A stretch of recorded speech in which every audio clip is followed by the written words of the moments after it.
Hello, my fellow readers. Welcome to Ren Reads. I am extremely nervous to start this video and to start this challenge in general, but it's just gonna have to happen because I have no other choice. So this video is actually going to be like a month long, or actually half a month because I have to read 2 of these books, but it's going to be a half-month long reading vlog of me reading Harry Potter and the Half-Blood Prince. I uploaded a video of me reading Harry Potter and the Order of Phoenix, and that literally took me 6 months to complete reading. I started it in June of 2021 and I finished it December 30th of 2021. And this month I am setting a challenge to complete not only this Harry Potter book, but also this Harry Potter book, The Deathly Hallows. I don't know what I'm getting myself into, but let's just say we can do it, okay? Let's just say we can do it. Okay, so I mentioned before that my best friend, she lives in Utah, and she is even more in love with Harry Potter, and we came up with the challenge for me to read these 2 books before I go and see her at the end of January, so we can binge watch all the movies. And yeah, so actually this was her idea. I have to read like 1,500 pages before I go over there. This book is actually shorter than the Order of Phoenix. This one is 652 pages, and Deathly Hallows is, I'm so nervous. Deathly Hallows is 759 pages. So I am reading this the first half of the month of January, and I'm reading this the second half of January. I also have school. I also have until January 9th to finish season 3 and part 1 of season 4 of Attack on Titan, rewatching it. So this is going to be a very packed month, and I'm mentally not ready for it, honestly. But she did the calculations for me, Laura from Laura Reads. That's my best friend. Y'all know this by now. She did the calculations for me. She added all the books, or she added all the pages from these 2 books, and I have to read 50 pages a day to complete both of them, which doesn't really sound hard. Like, it sounds doable, but like on top of work and school, like, I don't know if it will be doable. So that's what this video is going to be about, a reading vlog of me reading this book. I'm going to be doing a separate reading vlog of this one because I just want to dive into this one separately and have its dedicated own video for that. So yeah, this video is going to be about Harry Potter and the Half-Blood Prince. I'm not going to read the synopsis just in case if I spoil myself on anything. I left off with Order of Phoenix with the 5 stars. It was an amazing read. I am definitely intrigued to see whether they passed their OWLS exams, because I thought that they were going to discuss that at the end of Order of Phoenix, but they didn't.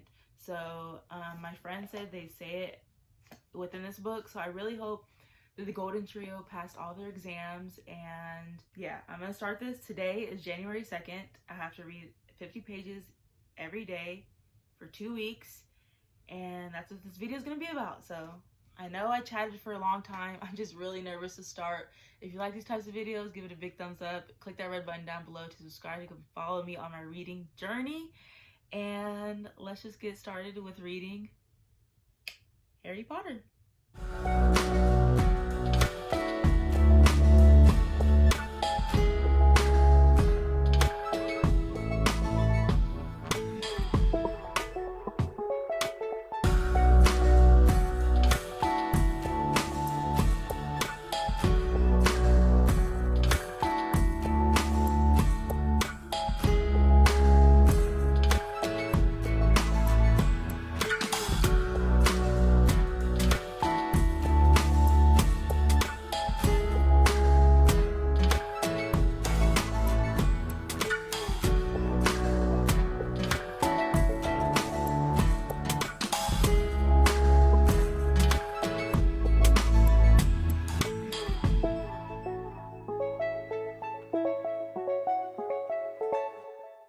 Sorry for the super bad lighting, but it is 10:30 p.m. and it's January 4th. Okay, so I haven't updated this vlog in a couple days, but I have read quite a bit of Harry Potter.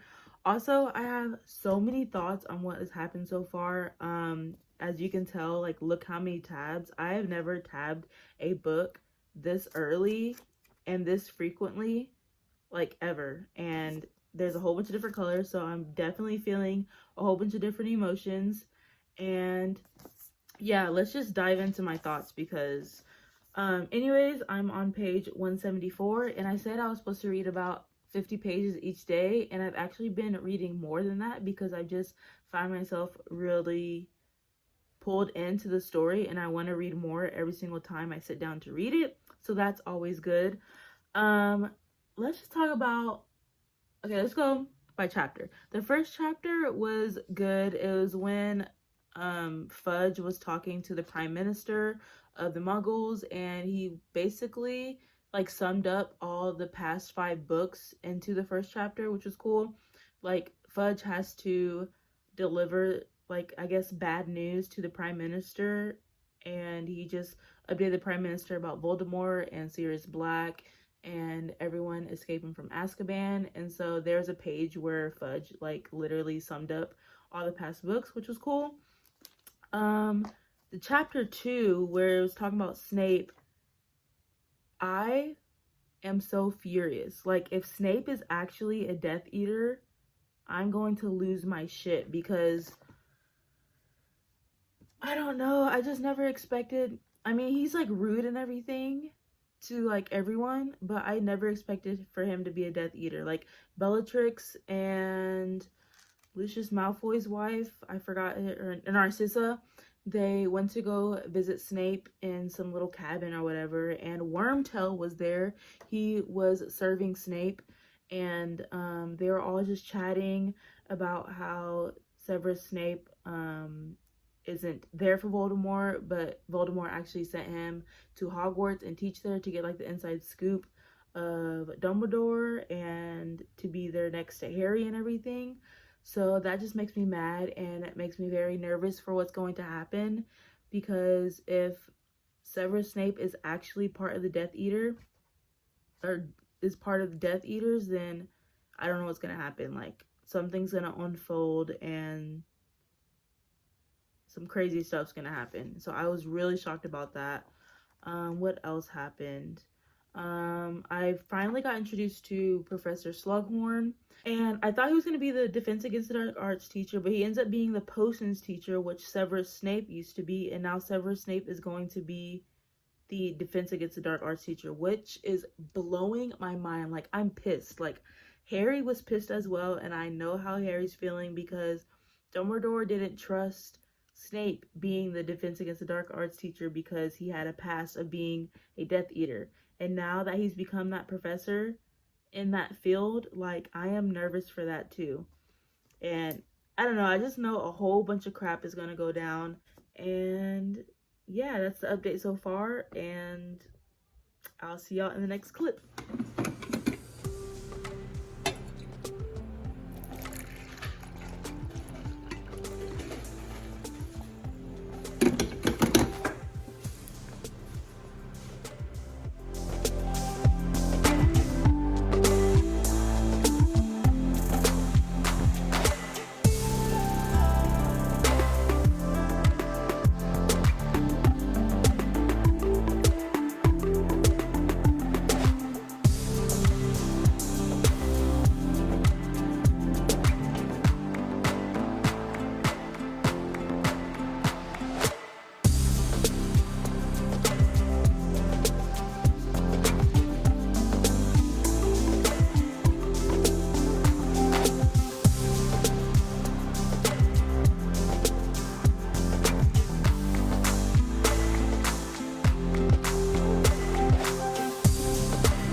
I feel like I haven't updated y'all in so long. It is January 9th, and I'm actually almost done with this book.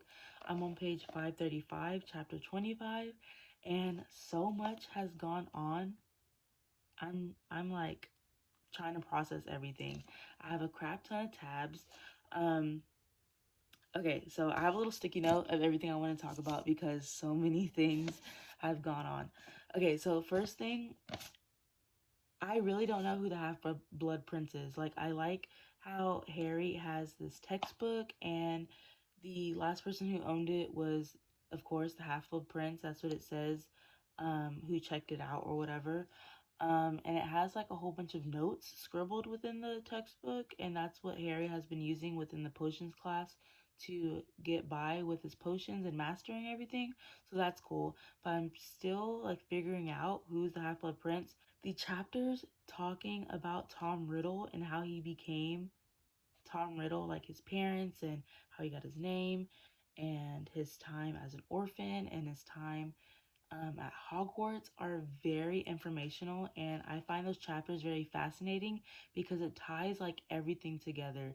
Like, it informs me with so much information that is just so pertinent to the story. Like, those are honestly my favorite chapters because I kept highlighting literally the whole chapter in blue because that color coordinates to like information or unbelievable things that I didn't know before. And yeah, so Harry finally found out what Horcruxes are. And after seeing Slughorn's memory, I'm like, Slughorn was the whole reason why Voldemort is still alive today.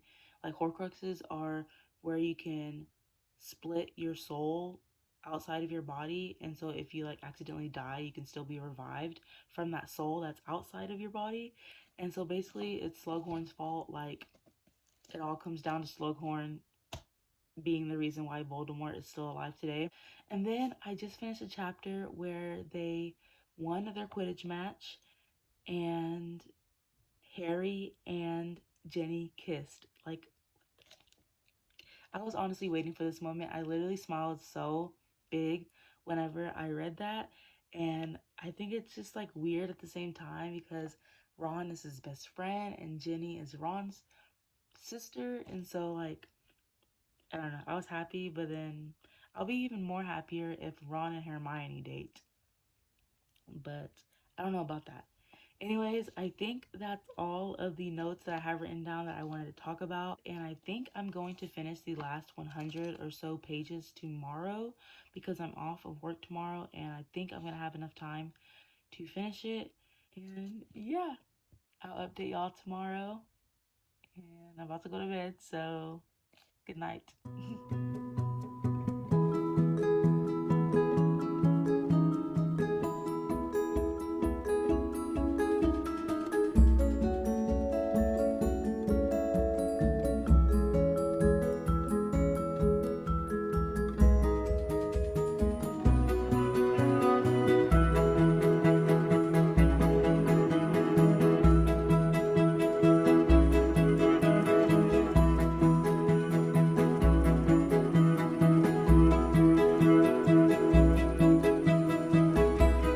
Well, I meant to circle that in blue, so I just redid it in blue, but I cannot believe Snape is the Half-Blood Prince.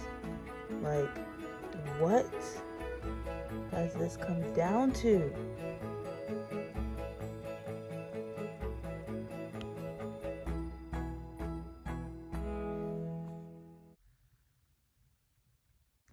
I'm over it. Oh my god. There's no way that Dumbledore died. On page 626 it says, and a new portrait had joined the ranks of the dead headmasters and headmistresses of Hogwarts. Dumbledore was slumbering in golden frame over the desk, his half-moon spectacles perched upon his crooked nose, looking peaceful and troubled. So that just solidified the fact that Dumbledore's dead. And yet again, I'm crying in a Harry Potter vlog. Like, I can't believe he died. Like, how are they gonna make a whole nother book without Dumbledore? Oh my god, I hate this. I hate this. Okay, so my hair's wet. I just got the shower, so don't mind that. And it's also raining outside, so if you hear that, sorry. But I'm here to close out this reading vlog. Of course, I had to wear my Hogwarts sweater to represent. But today is January 11th, and I finished Harry Potter and the Half-Blood Prince last night on January 10th. And it's gloomy outside, and that's how I felt at the end of this book. Like, no way would I have thought that Dumbledore would die. I mean, maybe it was a possibility in my head, like on the 7th book, because it's the last book and someone important has to die, but I did not think it would happen in this book whatsoever. I am very sad. He will be missed. It still hasn't fully processed that he's died. I mean, once I've seen the movie, I probably will sob even more than when I did reading that part. But when it first mentioned that he died and that Snape, first of all, I cannot believe Snape was the one that killed Dumbledore. Like, I hate Snape so much. But when it showed, or when it said that Snape pointed the wand at Dumbledore and said Avada Kedavra, I was like, no, he's not dead. He's not dead. So I didn't believe it at the time. I was practically in shock throughout the whole chapter. And then at the end of the chapter, there's this like sentence where he's like, Dumbledore's dead. And that's when it hit me and I started crying, and you saw it in the past clip. But I'm so sad, and I can't believe Snape was the one that did it. And I don't know. There are so many tabs. I have never read a thick book so fast in my life, or tabbed a book so much. But this just took me on a roller coaster of emotions. I am surprised there are so many parts that I loved within this book, because I thought it was gonna get more gloomy, especially from book 5. Like, that was just a depressing book, and I liked that book, but I like this one a lot more. Like, this is definitely a 5 out of 5, like a 10 out of 5 stars. Like, it was amazing. But I had a lot of moments that I loved, which were the pink tabs, and I actually ran out of blue tabs, which were like interesting, unbelievable scenes, and so I dog-eared the pages, but I gotta buy some more, so gotta insert those later. But there's a lot of spells within this book that were new to me. A lot of scenes that I hated involving like Draco. I cannot believe Draco Malfoy was the one who poisoned the necklace, who almost killed Ron. Yeah, so I didn't know he was behind that, but those were supposed to go to Dumbledore. So Draco was supposed to kill Dumbledore the whole time of this school semester, and so that shocked me a lot. I'm super excited to watch this adaptation movie. I heard like some mixed feelings about it, but I love this book so much that I hope that I love the movie as much as I love this book. That concludes the vlog. I really hope you liked it. I had fun filming it. I can't wait to grab book 7, which is the last book in the series, and I'm so sad about that too. But yeah, I'm just waiting for all the Death Eaters, for Voldemort to die and just have a happy ending. I want a happy ending. All these books have had sad endings, and I'm tired of it, okay?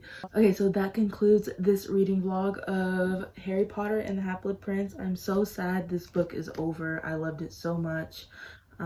If you like this video, make sure you give it a big thumbs up. Comment down below if you cried when Dumbledore died. I'm sure y'all have, because it was such a sad scene. If you didn't cry at that part, you're definitely a Slytherin and you have some issues. And click that red button down below, subscribe to follow me on my reading journey. Stay tuned for the book 7 reading vlog, and yeah, I'll see y'all in my next video.